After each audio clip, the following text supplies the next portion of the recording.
Lord GM. Pillar number 1, prayer. Now, gusto ko maunawaan po natin mga kapatid ko, ng lahat ng ating pinag-uusapan dito ngayon, the reason why nag-concentrate tayo dito sa 4 pillars because I want to simplify everything at itong 4 na bagay nito ang magtutulong sa atin, magdadala sa atin upang ma-accomplish ng church kung ano ang ipinagagawa sa atin ng Panginoon. Remember, okay, na tayo ay nabubuhay bilang mga mananampalataya sapagkat may misyon na ipinagagawa sa atin ng Panginoon. At kung ang misyon na iniisip mo ay para ikaw ay isang maging doktor, o maging isang satyo, o maging isang successful na businessman, gusto ko maunawaan po ninyo, maikli yung ating pananaw. Sapagkat tandaan natin, there is a God who created us, who has a purpose for each and everybody's lives. Kaya mga intindihan natin dito mga kapatid ko, na hindi pwedeng basta ang isipin mo na lamang ay yung bagay na nandito sa ibabaw ng lupang ito. Maikli yun. Kaya ka na born again, kaya niligtas ng Panginoon ang buhay mo, sapagkat nais niya na ikaw ay hindi lamang madala niya doon sa kanyang kaharian later on pagkatapos ng buhay nito. Kung hindi, kung bakit humihinga pa tayo, sapagkat mayroon pa tayong misyon na dapat gawin. At tandaan natin, pagkatapos ng buhay na ito, mayroon tayong day of accountability, kagaya na sinabi ko last week. Mayroon tayong pananagutan at ito ang itatanong sa atin ng Panginoon. Ang itatanong niya, ano ang na-accomplish mo ba yung bagay na ipinagagawa ko sa iyo nung ikaw ay nasa ibabaw pa ng lupa? Okay? Maaaring siguro tinanong niyo na yung sarili ninyo, ano ba ang layunin ng aking buhay? Ito yung dahilan kung bakit si Rick Warren ay sumikat doon sa kanyang purpose-driven life. Okay? Sapagkat sinagot niya rito yung, why am I here for? Okay? Pero gusto ko makita natin dito, as much as napakaganda ng libro na yun, which I can recommend to everybody, pero gusto ko maunawaan natin na mayroon pa tayong higit pa doon. It's not only to have a fellowship. Actually, sa 4 pillars ng Lord GM, panghuli yung fellowship. Okay?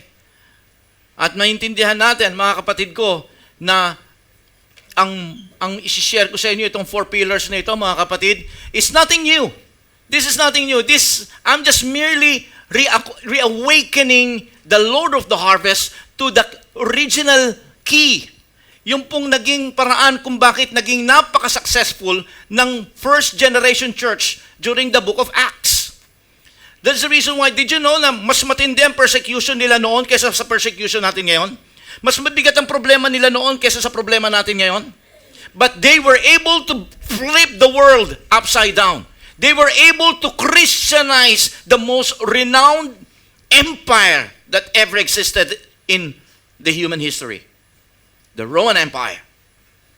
They were the first persecutor and executor of the first generation Christians. But kahit na anong gawin nila, ipakain man sa leon, ipapatay man sa mga gladiator, bigyan man ng mga pinaka nakakatakot na mga paraan para ang mga mananampalataya ay huminto sa pagsunod at paglilingkod sa ating Panginoon Kristo. They were disappointed. They failed. And I can say they failed miserably. Because later on, nakapasok ang mga mananampalataya hanggang sa loob ng palasyo, hanggang hindi na nila pwedeng mapigilan pa ang sumunod na emperor ay na-Christianize na. You see? Bakit? Ano naging key? I'm just merely reawakening to you the keys.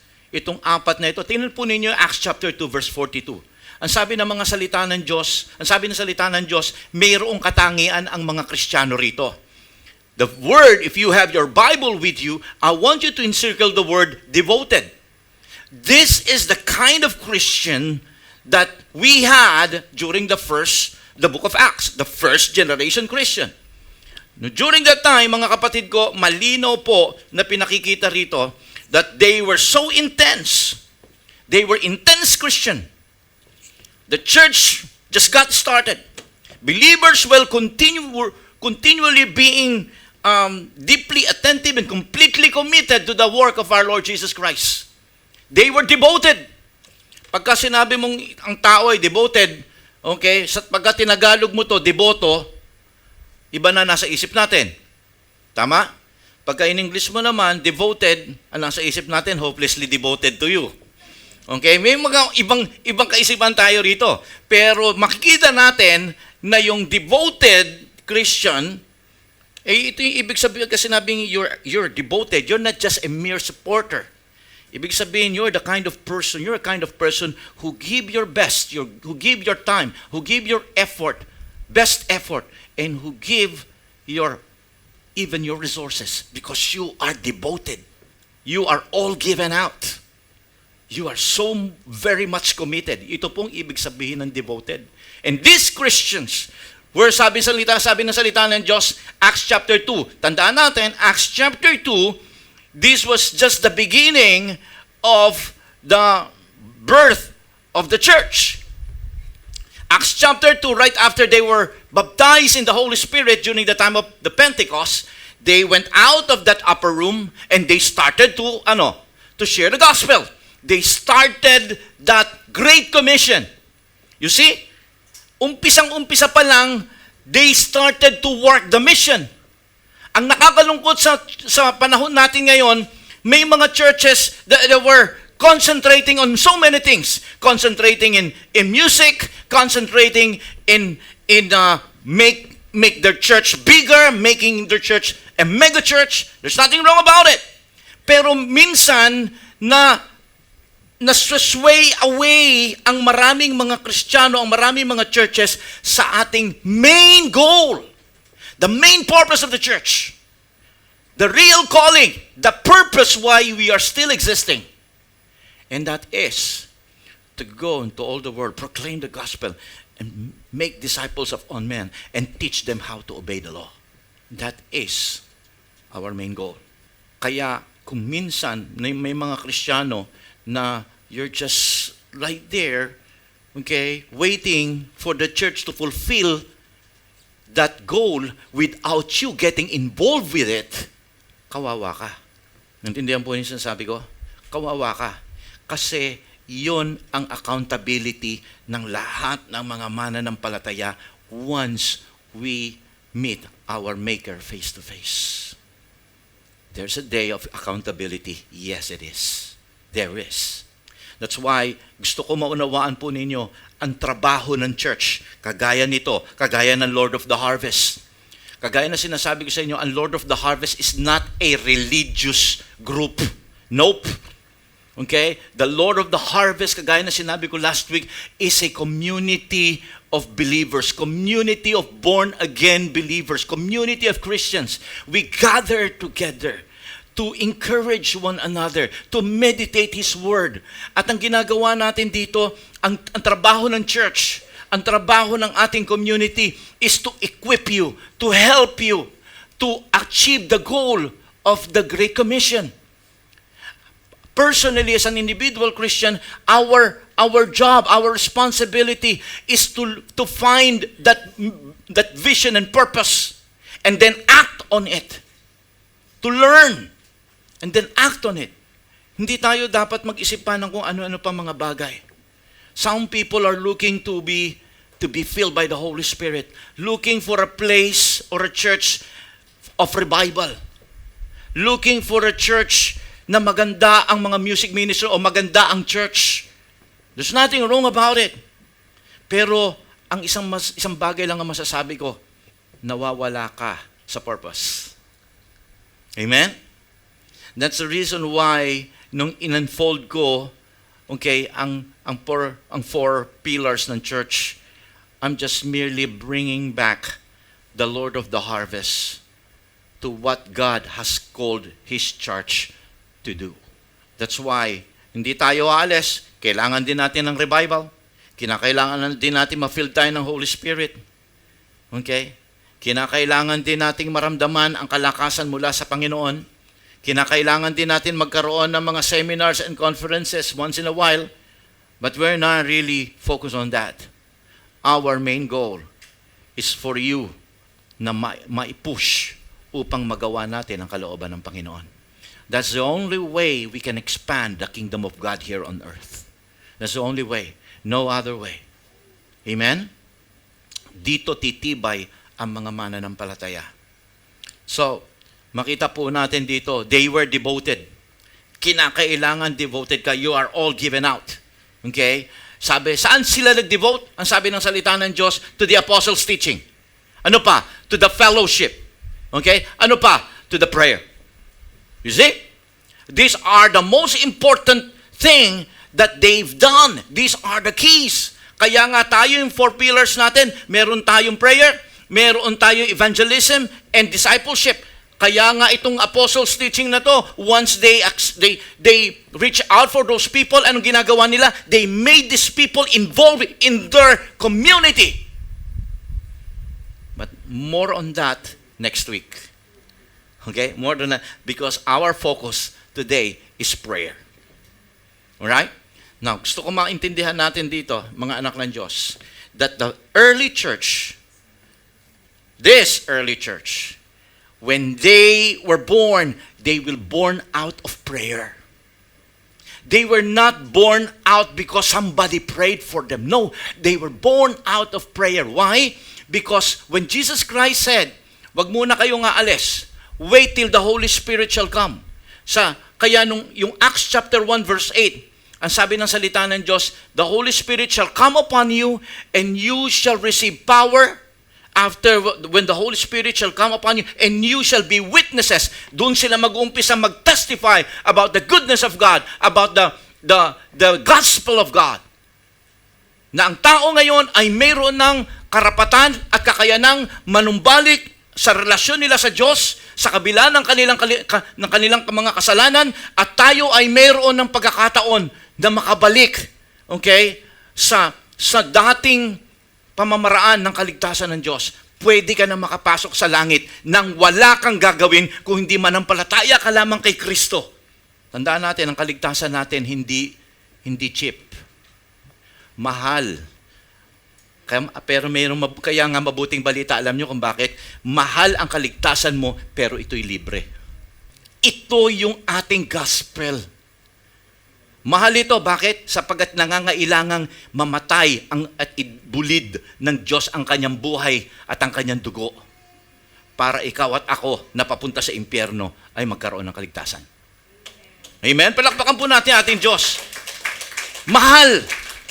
Pero ang mabuting balita, ito'y libre sa sino mang magkakaroon ng puso na lumapit sa Kanya. Any person who will be persuaded enough to believe that Jesus Christ is the only Savior and nobody can save us only because of the sacrifice work of our Lord Jesus Christ. That's the only thing. And tingnan po ninyo, you and I have that wonderful message of salvation. And yet, many Christians right now are not sharing the gospel. That's the reason why sabi ko, no, kinakailangan ang mga Kristiyano must learn how to go to the deep. Sapagkat ang mga malalaking isda ay nasa malalim na karagatan. Amen po ba? This is how I want you to work in the coming weeks, in the coming months, in the coming years. Kinakailangan natin talagang matuto. This time around, hindi na tayo doon sa mga tabindagat. Tuturuan ko na kayo kung paanong mag-deep diving. Alright? Kinakailangan matuto tayo dyan. Kinakailangan natin maunawaan to, mga anak ng Diyos. Okay? So, balikan natin ito sinasabi ko. Ang topic natin ngayon ay prayer. So, we have to be prayer-devoted people. First, kinakailangan natin matutong manalangin. Alam po ba ninyo itong mga anak ng Diyos, itong first generation Christian, kagaya sinabi ko sa inyo kanina, they were born out of prayer. As they were waiting for the Holy Spirit to come, ano nangyari sa kanila? They were praying right there at the upper room. As they were waiting for the Holy Spirit, then boom, the Holy Spirit came down. And sabi ng salita ng Diyos, He came like a mighty rushing wind. Everybody who receives it had that tongues of fire upon their heads. At anong ginawa nila? Bumaba sila, nag-umpisa na kaagad silang mag-share ng gospel. Wala silang sinayang na panahon. They started to work on their purpose. And you see, many Christians nowadays are just wasting so much time in just going around doing what they want to do. Wherein, ang sabi ng salita ng Diyos, the harvest is plentiful. But still, the harvesters are still few. Hindi ko masasabing konti ang mga mananampalataya ngayon. Pero bakit ko konti ang mga harvesters? Sapagkat kakaunti ang nagtatanim. Kakaunti ang nagdidilig. Kakaunti ang nag-aani. Kakaunti ang nagsasaing. Marami yung kumakain. Ang gusto natin, ganon. No. Hindi dapat ganon, mga anak ng Diyos. Dapat, okay, tayo po ay nagpupunyagi. Dapat matuto tayong mag-sacrifice. At ang lahat ay kinakailangang mag-umpisa. Sa lahat, saan? Sa panalangin. Alam po ba ninyo na ang panalangin ay sobrang tindi na pangangailangan ng mga Kristiyano sa body of Christ ngayon? Kinakailangan mo at kinakailangan kong manalangin, nagbigay ng panahon. Of course, tayong mga, kagaya na sinabi ko, kaya sila nagtagumpay noon kasi alam nila how to really pray. They indulge themselves. They constantly pray. Okay? This is who they are. This is what they did. And this is who were they about. Pagka sinabi mong Kristiyano during the generation of the apostles, ay naku po, these people are so prayerful. No wonder, hirap silang mahatak, hirap silang matakot sa anumang persecution na nangyayari sa kanila. No wonder. Alam niyo kung bakit? Because prayer ay pagbababad sa presensya ng Diyos. I can say prayer is dependence upon God, but did you know that prayer ay pagbababad sa presensya ng Panginoon? Kagaya ng madalas kong sinasabi, anumang bagay o pagkain ang ibabad mo sa patis, siguradong yan ay aalat. Amen?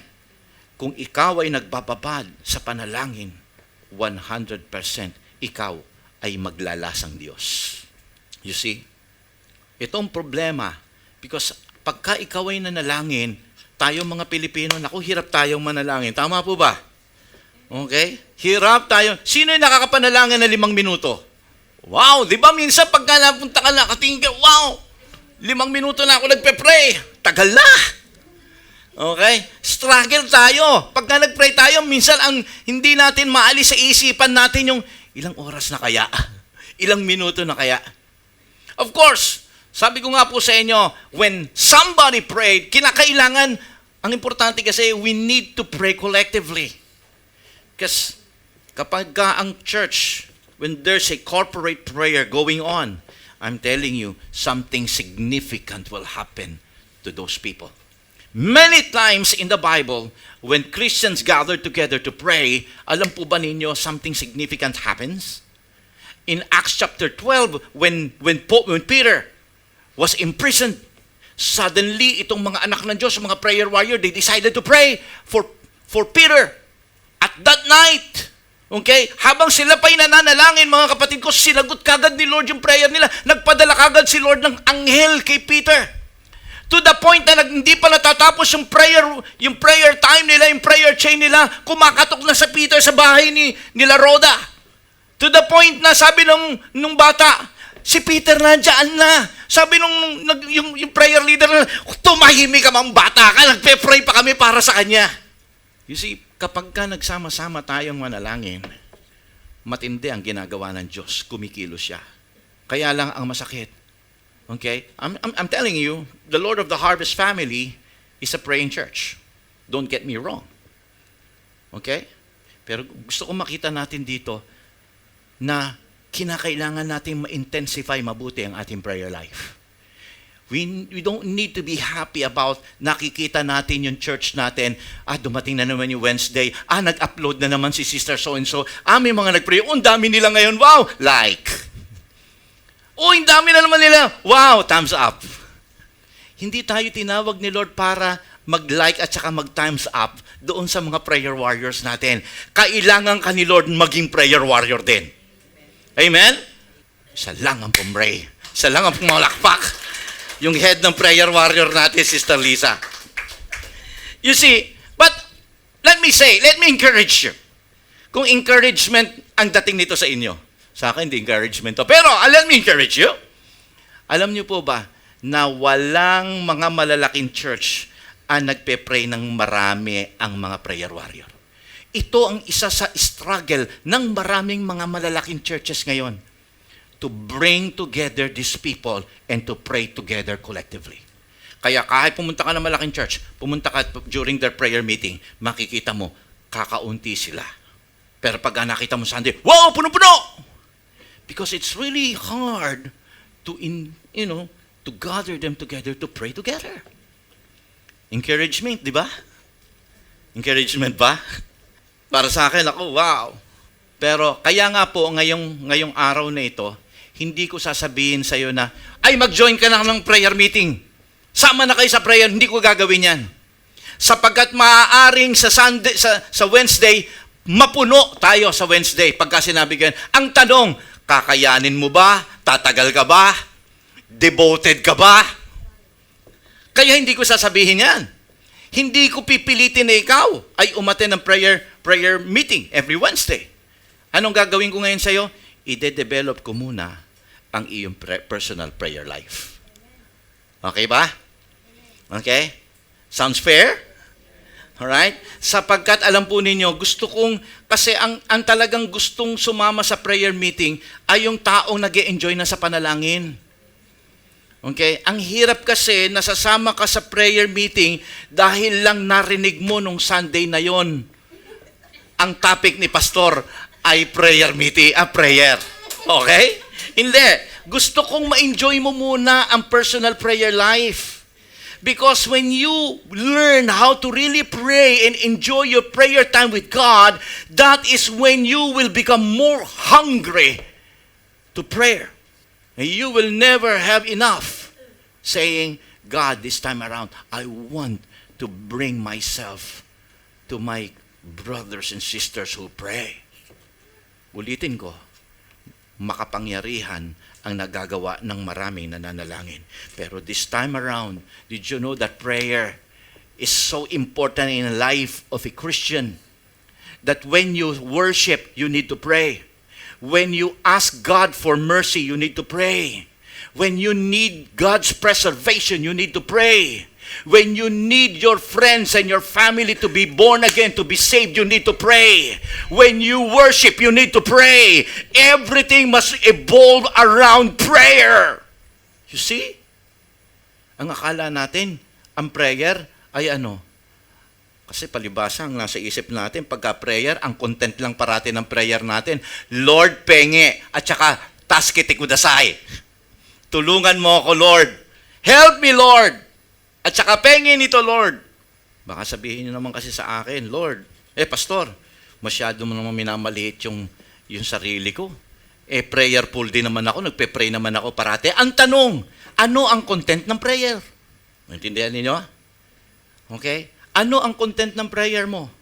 Well, hindi kita masisisi. Ang maraming mga tao ngayon, walang tao na naniniwala sa Diyos na hindi nagpe-pray. Nagpe-pray sila. Amen?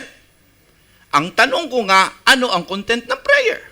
Well, ang problema sa panahon natin ngayon, okay, marami tayong iba't ibang klaseng problema. Yan ang problema sa prayer.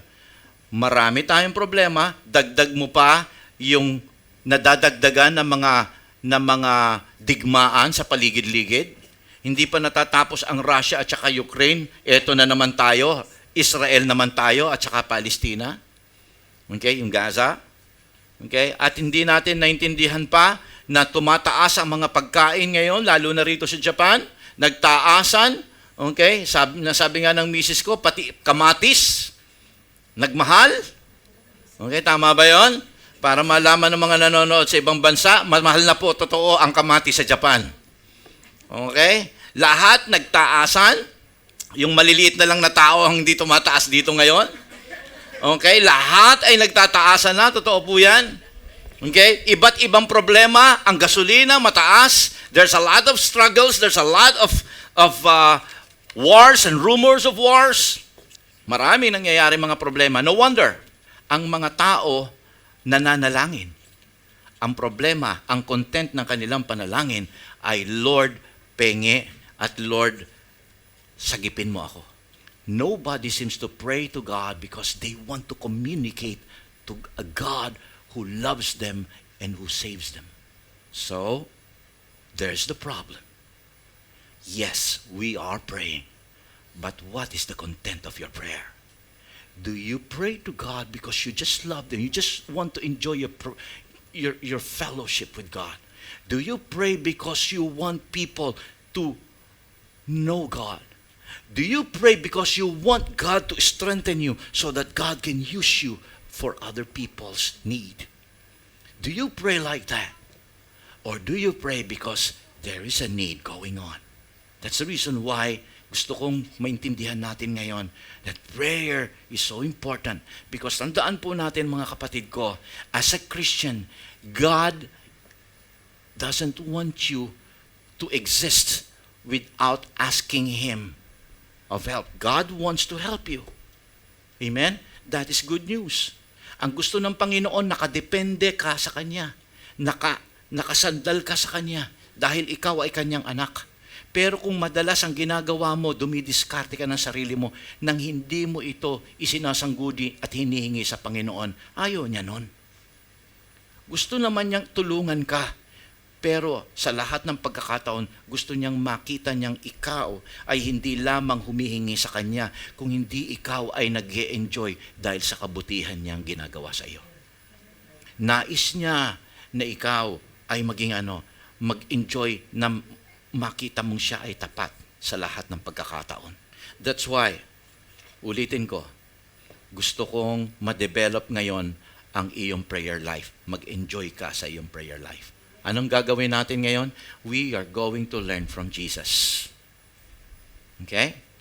Wala tayong gagawin. Sapagkat alam po ninyo, si Jesus Christ, alam natin na siya ay limitado sa mundong ito. He just lived for 33 years. At ang matindi rito, in the last 3 years, doon lang niya inumpisahan ang kanyang ministry. Amen? Okay? So, napakagandang ang pag-aralan natin yung prayer life ni Jesus. Sapagkat si Jesus Christ, mga kapatid ko, the reason why He was able to say, it is finished, He worked His ministry for 3 years, and it was a finished work. Okay? Why? Because Jesus Christ was so focused. And He was a prayerful man. Did you know that Jesus Christ spend more time in prayer than preaching? Kung makikita po ninyo, Jesus Christ always pray. Okay? Now, tingnan po natin, the first thing that we need to understand is we have to be what? Let us develop a prayer life like Jesus. Ano makikita natin kay Jesus Christ, mga kapatid ko? Okay? Si Jesus Christ po, ibang manalangin. Hindi kagaya ng maraming mga Kristiyano sa panahon natin ngayon. I can say na maraming mga Kristiyano ay nananalangin, pero they either pray accidentally or incidentally. Naintindihan yung ibig sabihin? Maraming mga tao nagpe-pray accidentally. Mga accidental prayer warrior.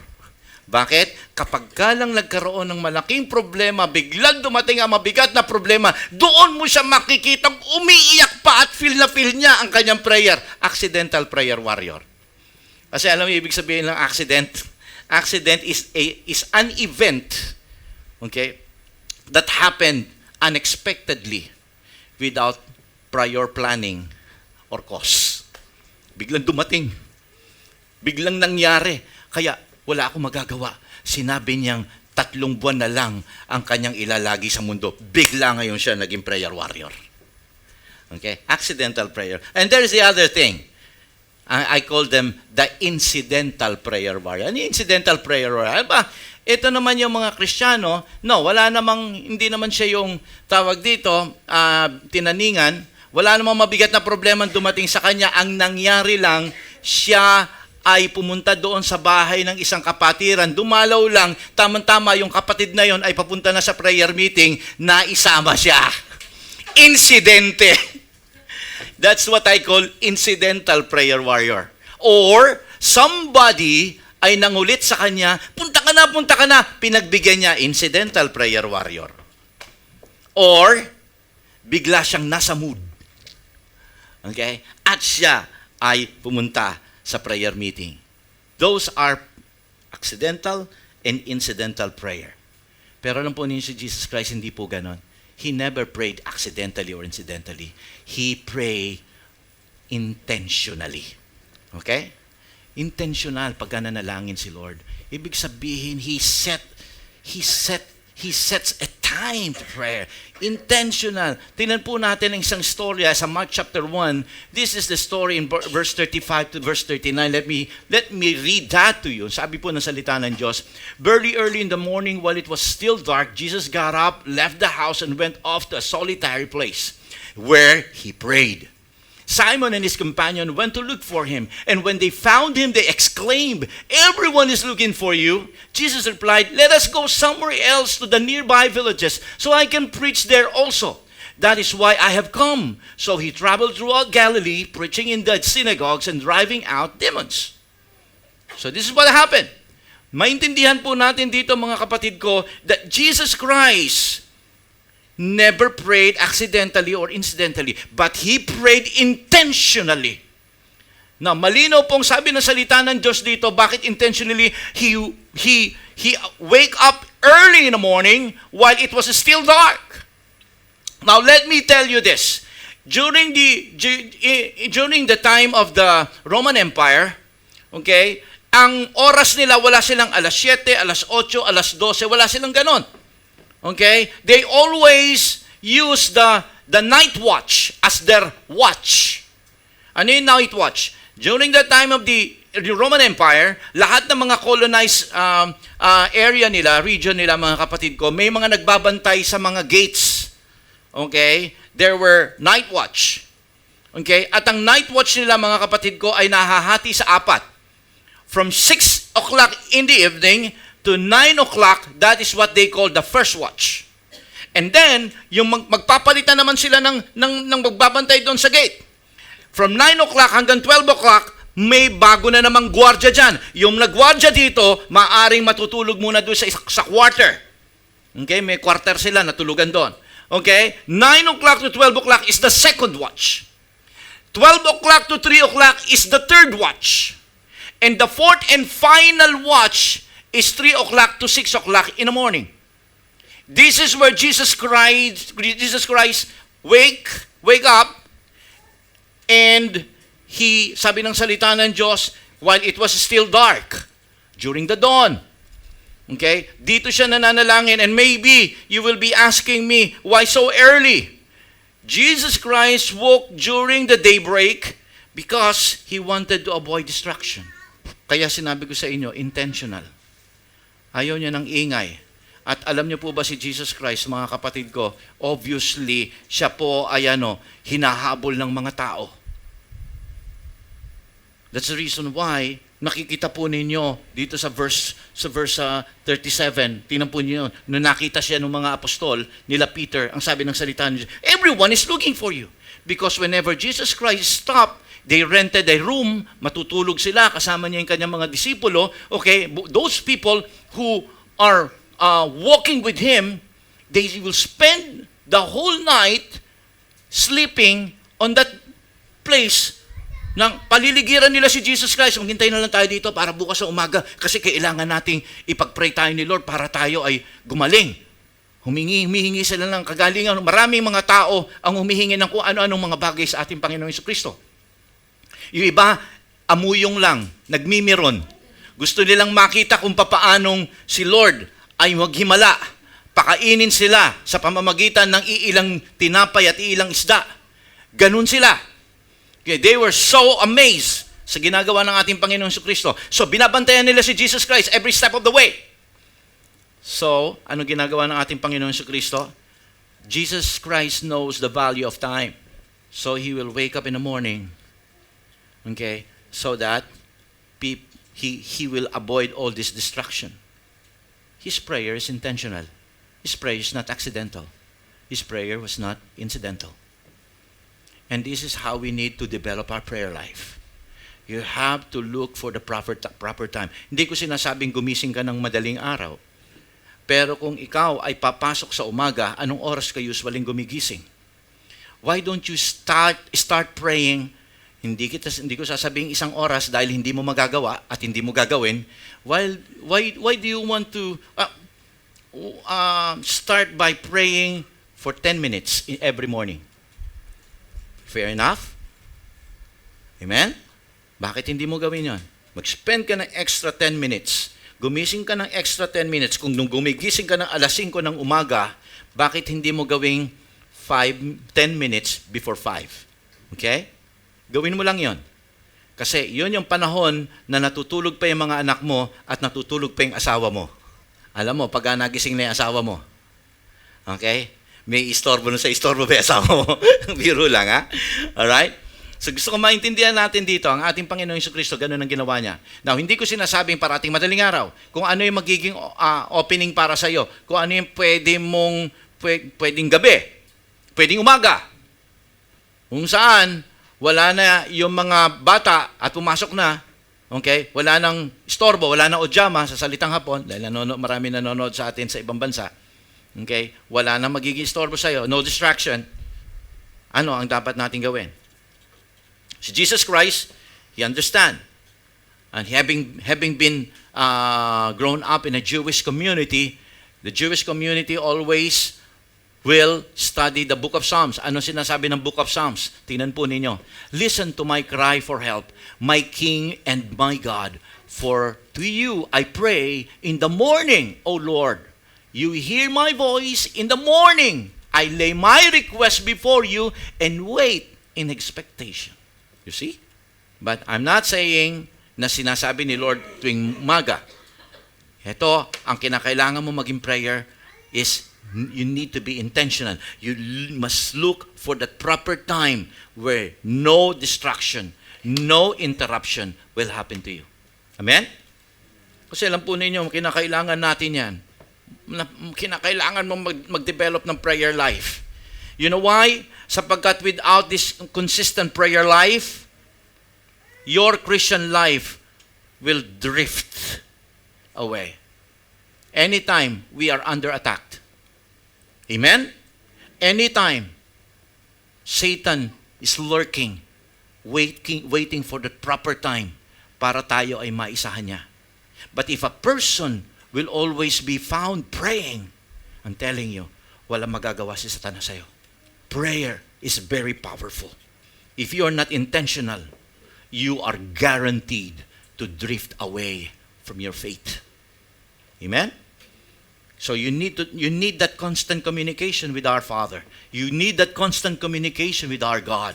You need that constant communication with the Lord Jesus Christ and the Holy Spirit. You need that so that you can strengthen your relationship with Him. Parang mag-asawa. Consider the relationship of husband and wife.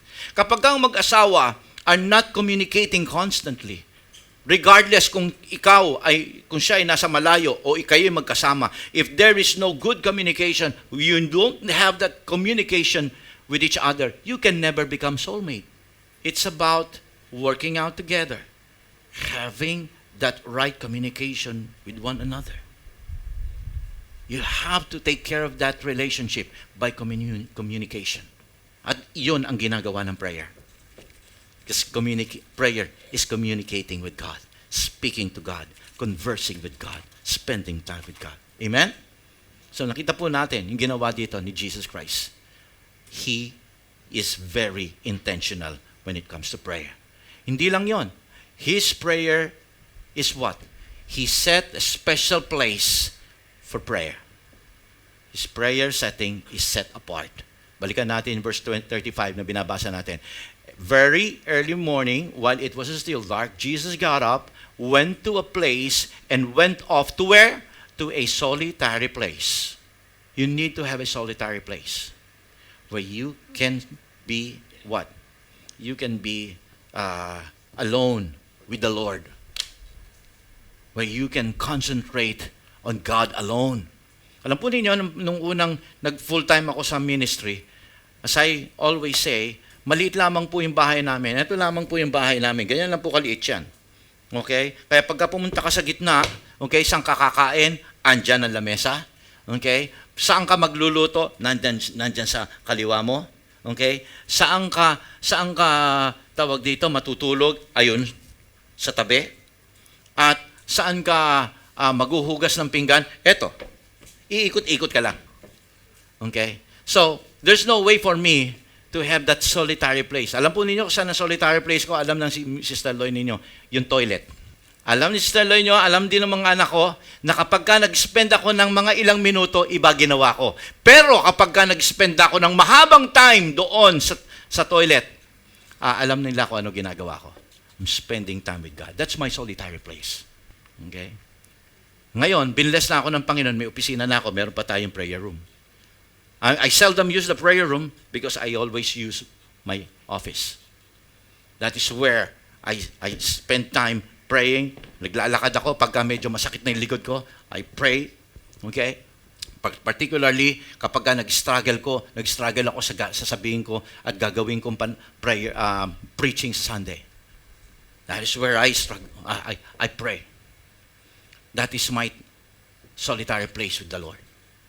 You need to have that solitary place with the Lord. Okay? Ngayon, napakahirap gawin ito. Bakit?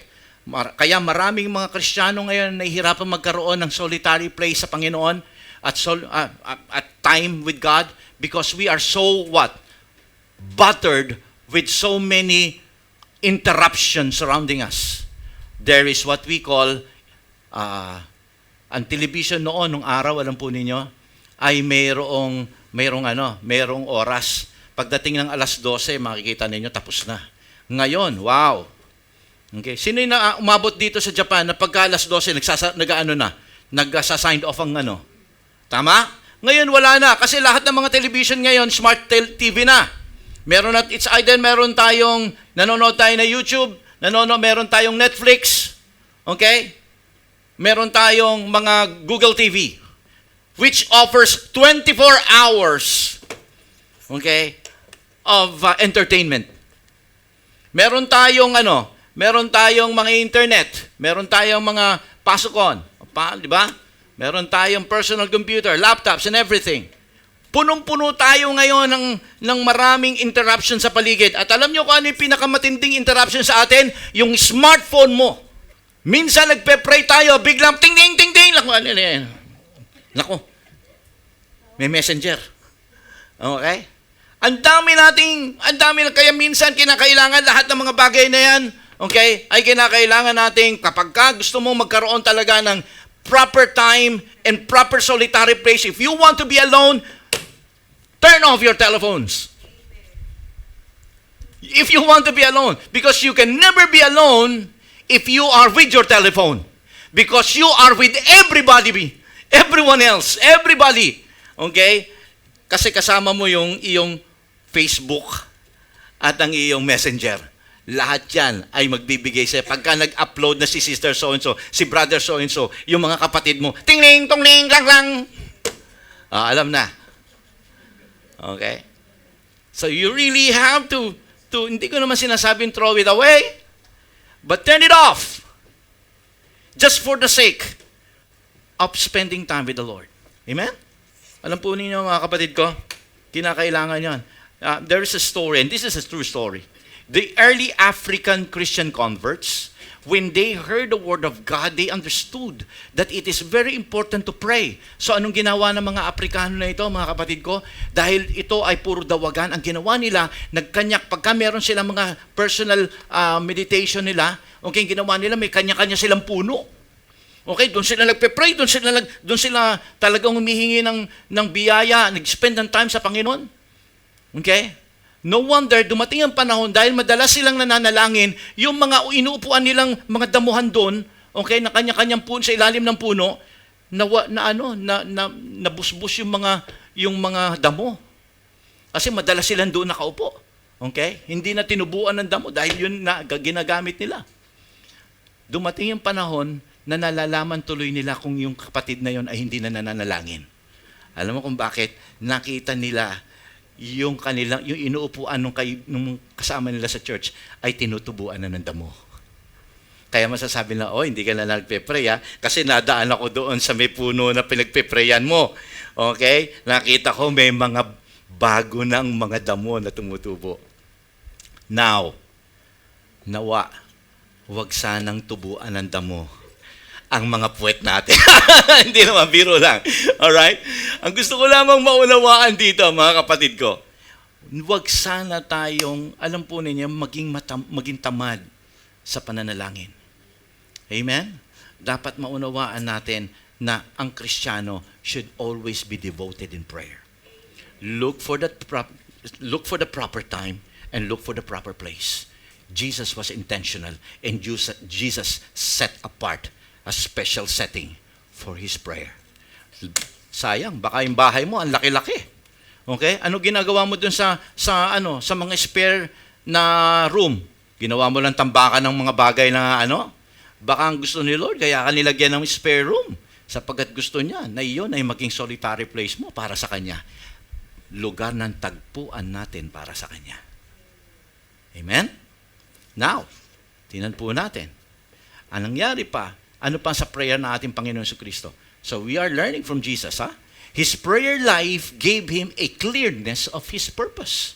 Did you know na si Jesus Christ, kaya nga sinasabi ko sa inyo, He spent more time praying than preaching.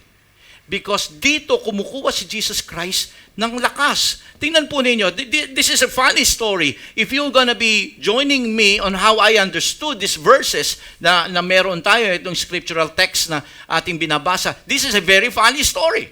Bakit? Balikan natin istorya.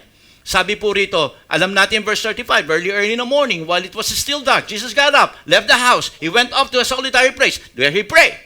Now, nagising ngayon itong mga disipulo sa pamumuno ni Simon Peter. Ano sabi rito sa verse 36? Simon and his companion went to look for Him.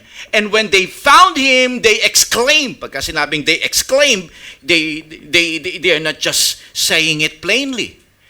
It was full of emotion. There's a reason why when they exclaimed, look at this. Okay? Mayroong exclamation point. You see, sabi nga ganun, everyone was looking for you. When they found Jesus Christ praying, Lord, nandiyan ka lang pala. Pinaghahanap ka namin, pinaghahanap ka na ng marami. Okay? Siguro nagising sila, nakita nila wala sa tabi nila si Jesus Christ. At yung mga tao nagrereklamo, nasa si Jesus Christ? Hindi nyo alam, itong mga disipulo ngayon ay naghanap. Okay? Nakikita nila, nagrereklamo yung mga tao, naghahanap ng prayer. Okay? Humihingi ng tulong kay Lord. Gusto ng ministry ni Lord. So, ang ginawa nila, hinatang ngayon nila, dyan lang muna kayo, hanapin namin sila. And when they found out that Jesus Christ was praying to the Father, anong ginawa niyo? Lord, nandiyan ka lang naman pala eh. Itong nakakatawa. Kasi, kung bakit nakakatawa, ewan ko sa inyo kung nakakatawa o hindi, pero sa akin nakakatawa ito. Bakit? Sapagkat para sa kanila, ang manalangin si Jesus Christ sa Father God ay isang bagay na mababa. Ang gusto nila si Jesus Christ mag-ministry sa tao. Ito ang nakikita ko madalas.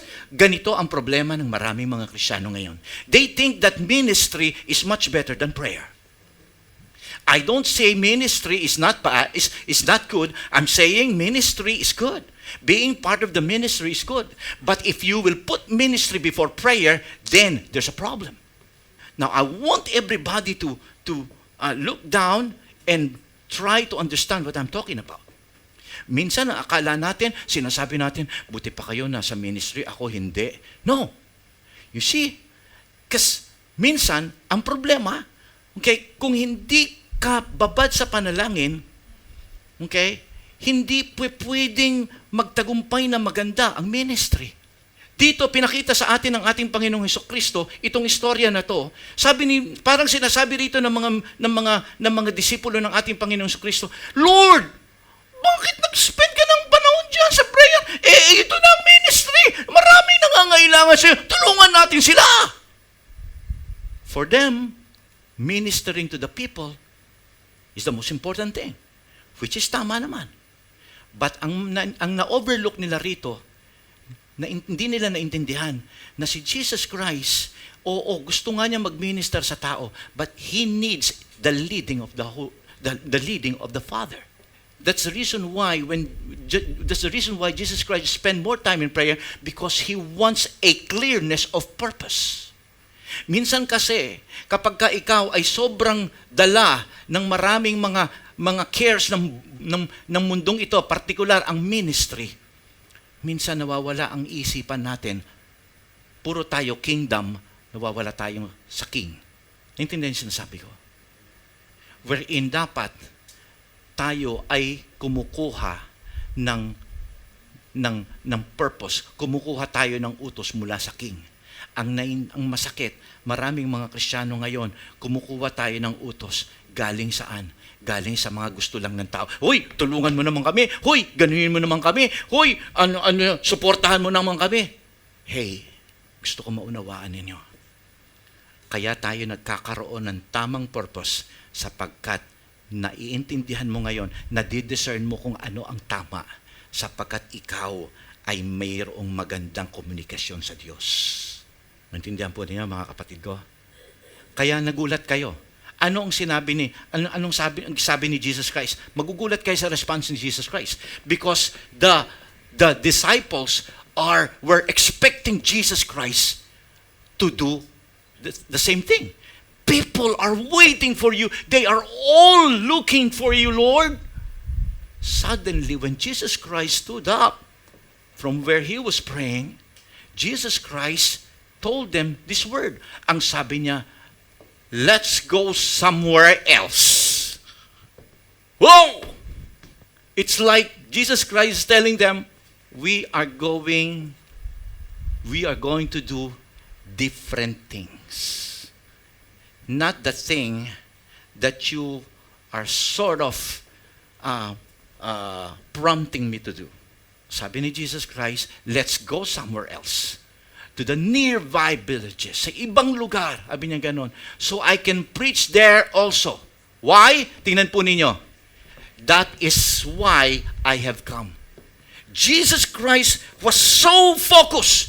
Jesus Christ was so clear about His purpose. Why? Because of His communication, constant communication with God. Kapag ka ikaw ay mayroong magandang prayer life, bibigyan ka ng malinaw na layunin ng Panginoong Diyos.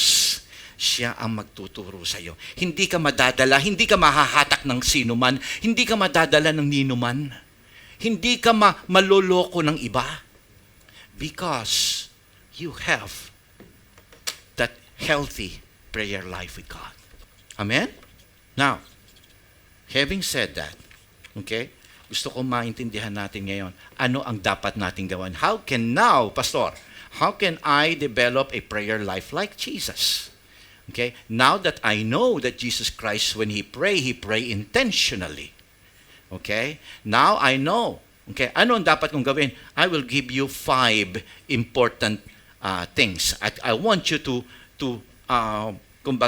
write it down. Or, better, kung meron kang total, katabi mo na naman at kasama mo na naman si smartphone, you can just take a picture, okay? At yan ay ilagay mo sa iyong puso at sa iyong isip. Ano ang dapat mong gawin? This is just my suggestion, okay?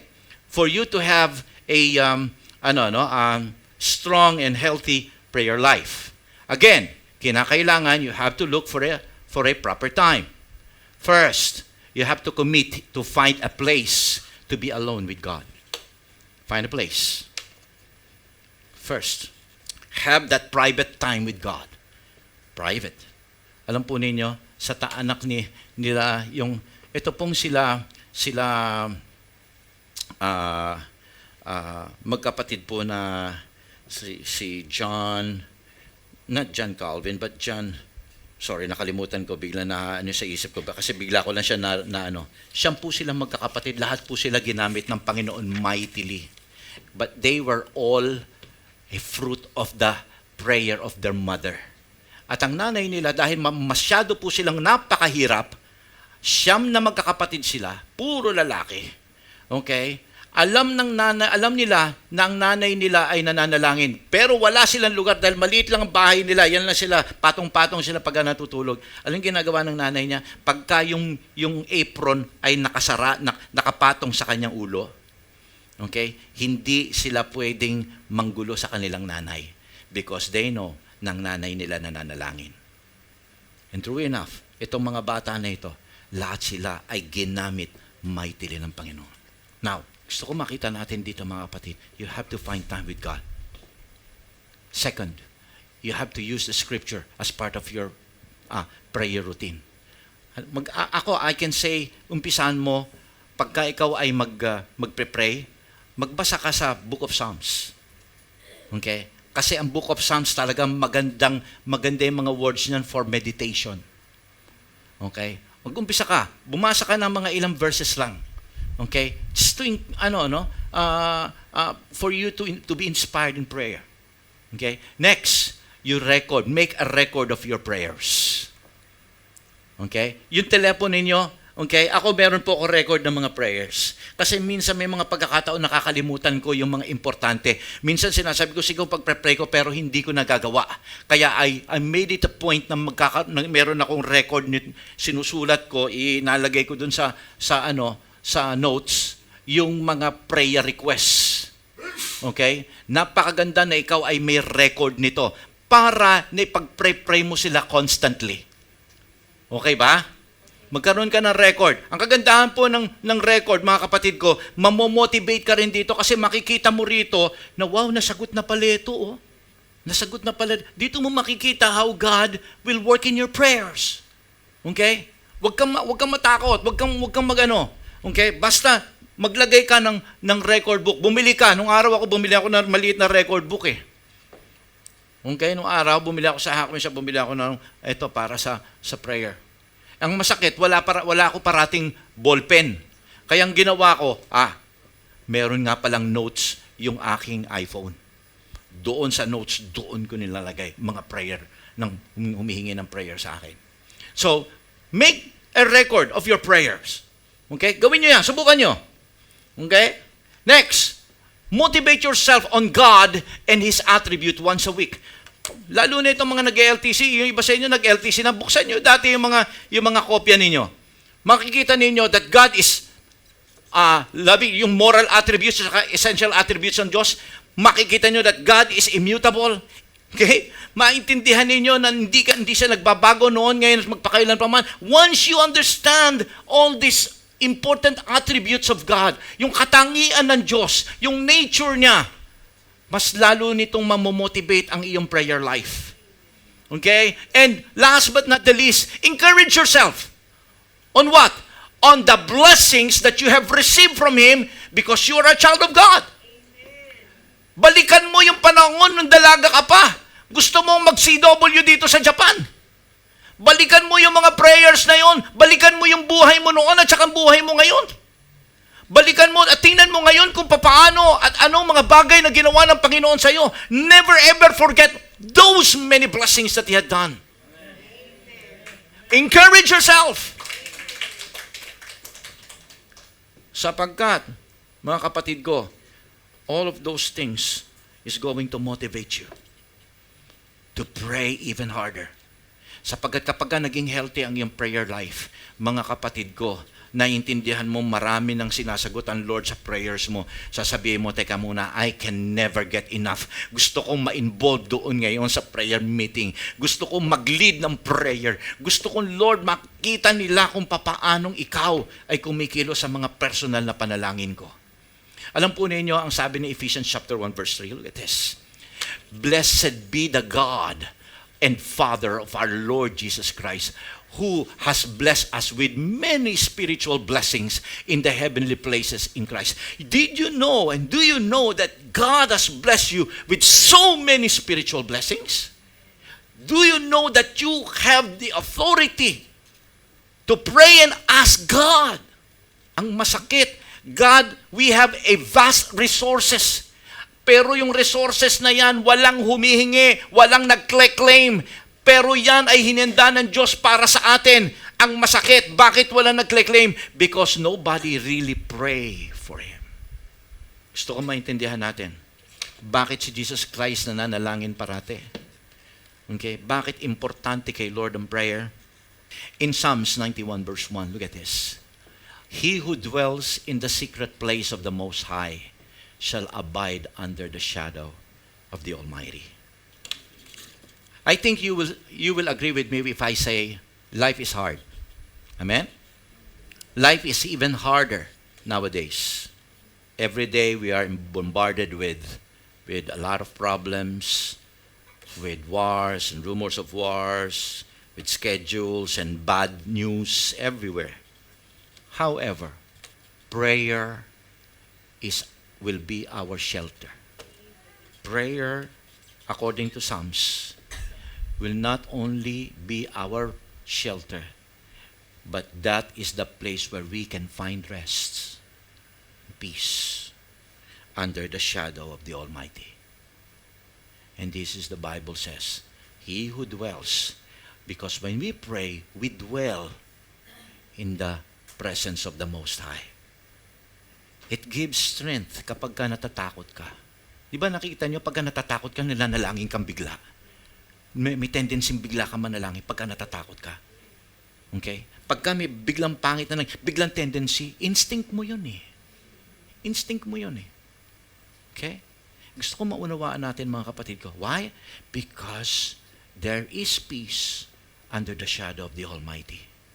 When you develop that prayer, you will understand that God, ikaw talaga pala ang source ng lahat-lahat ng aking pangangailangan. Amen? So let us all stand up. Hallelujah. Purihin ka, Panginoon. So whatever bad things will come out from this life, I want you to understand that we have a God who is so worthy to be praised. Kahit sa panahon natin ngayon, maraming mga COVID, maraming mga karamdaman, but that will not stop you from really serving the Lord. Gusto ko lang maunawaan natin dito ngayon, mga kapatid ko. I want you to be a prayerful person. Just like Jesus, intentionally praying. Okay? Dapat maunawaan nating lahat tayo bilang mga itong Lord of the Harvest family should be a praying family. We must be a praying family. That the person standing beside you can count on your prayer for him. Intindihan niyo? That we can count on each other's prayer. Hindi yung parating si pastor lang ang pwede mag-pray. No. Do you know that you and you and you and you, ang bawat isa sa atin ngayon dito ay pinakikinggan ni Lord sa mga prayers. Hindi lang si pastor. Bawat isa sa inyo. Sa oras na ito, mga kapatid ko, let us all lift our hands together now.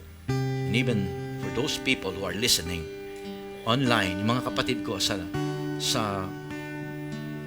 Holland, let us all stand and let us all lift our hands. Hallelujah. Father God, we're lifting up our hands because we know, Lord, that you have spoken to each and every one of us. That really, Lord God, we have overlooked the importance of prayer. We thought, Father God, that prayer is just a thing that we should do when there's a problem. We overlook the importance that whenever we want to worship, we need to pray. When we are looking for strength, we need to pray.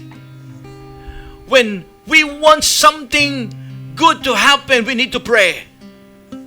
When you want us, Lord God, to be used mightily, we need to pray. If we want to change according to your character, according to become a person you want us to be, we need to pray. We need to spend time praying. If we are to show our dependence, if we are to show that, Lord, we are clinging to your promises, we need to pray. Oh yes, Lord. Sorry, Panginoon, kung if most of our contents of our prayers are like, Lord, give me, help me, and help me. Forgive us, Lord. We forget that you and I have a relationship. Forgive us, Lord, for we overlooked that very important part of our Christianity. May we become more loving, more dependent.